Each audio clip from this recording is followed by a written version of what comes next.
you clicked on this video, then you're probably struggling to drive traffic to your Etsy listings. And if you're missing out on traffic, then you're missing out on sales. But the good news is you can change that. And today in this video, I'm gonna walk through the top reasons for low levels of internal Etsy traffic and how to fix them. Let's get into it. What's up guys? Welcome back to my channel. If you're new here, my name is Alyssa, and this channel is all about starting and growing your digital product business and making money online. If you're interested in that, then definitely consider subscribing. I want to talk about the reasons why you might have low levels of Etsy traffic, but we can't talk about the reasons why without talking about your offer first. And this is because these Etsy traffic tips will not work unless you have the following. First, you need to have a great offer. This looks like a validated offer, one that solves a profitable problem with a unique selling proposition. Now, once you have a great offer, then you need to make sure you're positioning your offer the right way. This means highlighting the right things in your listing and doing all you can to be clear and to reduce friction there might be to purchasing. Lastly, if you're looking to increase internal Etsy traffic, so this is the organic traffic that you're getting from people coming to Etsy, then your product needs to be something that people are familiar with purchasing on Etsy, or at least something that's easy to understand. And this is because some things just sell better organically on Etsy. I'm not saying that you can't sell something extremely unique or something that's never been done before, but if you do plan on selling something like that, then you need to be, one, prepared to educate your target audience on why they need it, and two, you need to be prepared to drive your own traffic to it. Now, your offer being great and it being positioned the right way and it being familiar or at least easy to digest is important because this will 100% affect the amount of internal traffic you receive from Etsy. And this is because of how the Etsy algorithm works. I've gone over how the Etsy algorithm works before. I'll link a whole video down below, but basically in a nutshell, the Etsy algorithm will help new listings get found because once you publish them, Etsy gives them a temporary boost in the algorithm. And this is so Etsy can gauge how shoppers interact with that listing so they can better understand where to rank your listings in suggested and search. Now, if your listing gets clicked on, favorited, and most importantly, if it sells, then this indicates to Etsy that your listing is desirable, and that helps that listing rank higher in the algorithm on a go forward. But if your offer is not being clicked on or it's not converting, then Etsy will eventually deprioritize your listing in the algorithm, making it harder to get found, resulting in less organic Etsy traffic, and in turn making it harder to make organic Etsy sales. So first things first, have a great offer with great positioning and make sure it's a product that would typically sell on Etsy before you follow the steps in this video. And if you need help with your offer, I will link some videos and resources for you down below in the description box, including my free 60-minute training that will really paint the picture on how to start and grow a successful Etsy shop. Okay, so now that we got your offer out of the way, let's jump into the other reasons that might be affecting the amount of traffic. And the next reason is your SEO. So let's break down some of the common mistakes I see when it comes to your SEO and how to fix them. So number one, your SEO is too broad. Now, here's the problem. If your SEO is too broad, then when you launch your listing and Etsy gives you that temporary boost in the algorithm, your offer is going to show up in front of people that don't need it or don't want it because it's not specific to them. And when this happens, they either don't click on your listing or they might click because they're curious, but then they don't purchase, which eventually hurts your ranking in the algorithm. So what you want to do is use long tail descriptive keywords in addition to those more broad keywords that have a decent amount of search volume.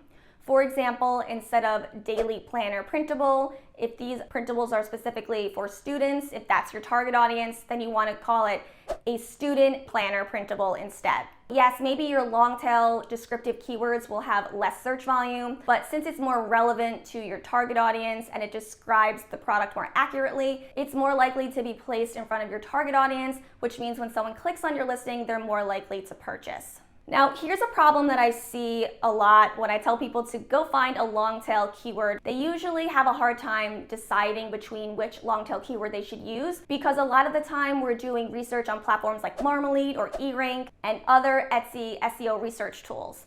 And when we're doing this, we're working with a relatively small data set compared to things like Google. If we look at these two keywords in Marmalade, you can see Goal Setting PDF has under 25 searches per month, and Goal Setting Worksheet has 27 searches. So it would be hard to tell which long tail keyword to use in this instance. But I have a solution for you. Try using a keyword tool that has a larger data set.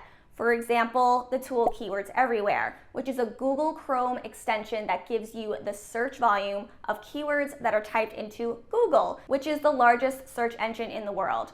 So more data means you have more information regarding which is the best keyword to use. If we have the Keywords Everywhere tool enabled and we look up these two keywords in Google, we can tell that Goal Setting PDF has 590 searches per month on Google, and Goal Setting Worksheet has 8,100 searches per month.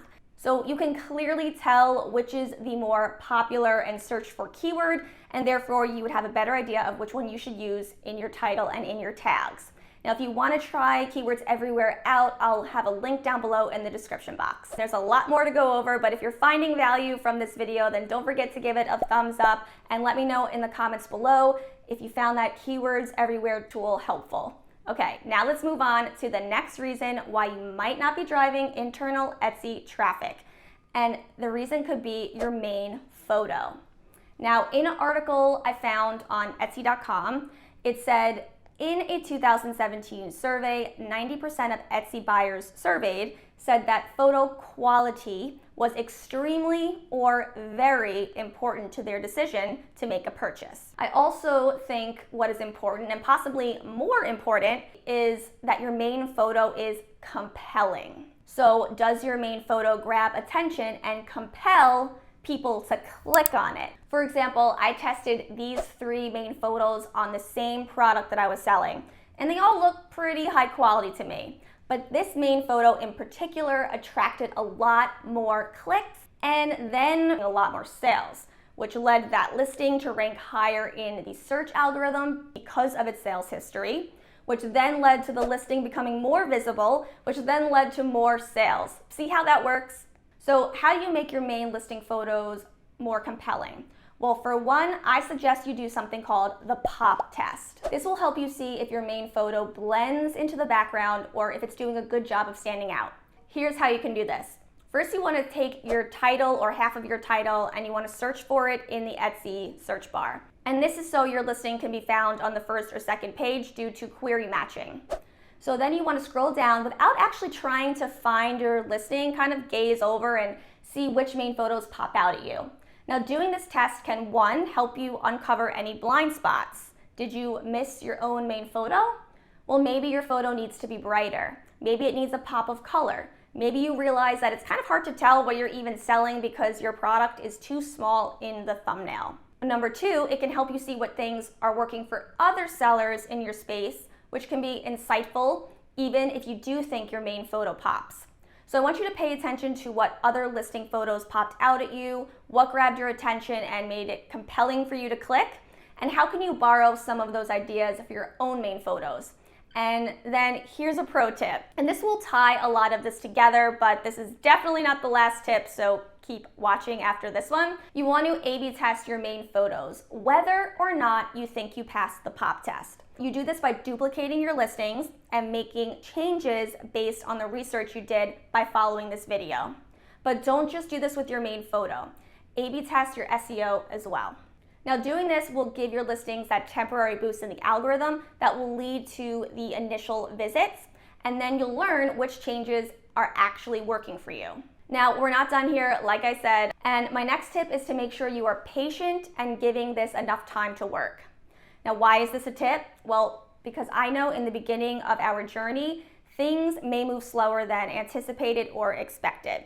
And it often feels like forever when you're refreshing your stats multiple times a day and only seeing just a few visits. When in reality, you might be doing above average, and it's just that you think things should be happening much more quickly, which is why I suggest that you challenge your thoughts on how long you think seeing visits and sales should take, and to actually be more analytical rather than emotional when it comes to your numbers. So one way of doing this is by tracking your visits and favorites each week in a Google Sheets and by analyzing how much growth you're seeing week over week, so you can actually make sure that you're growing your numbers and not stagnating.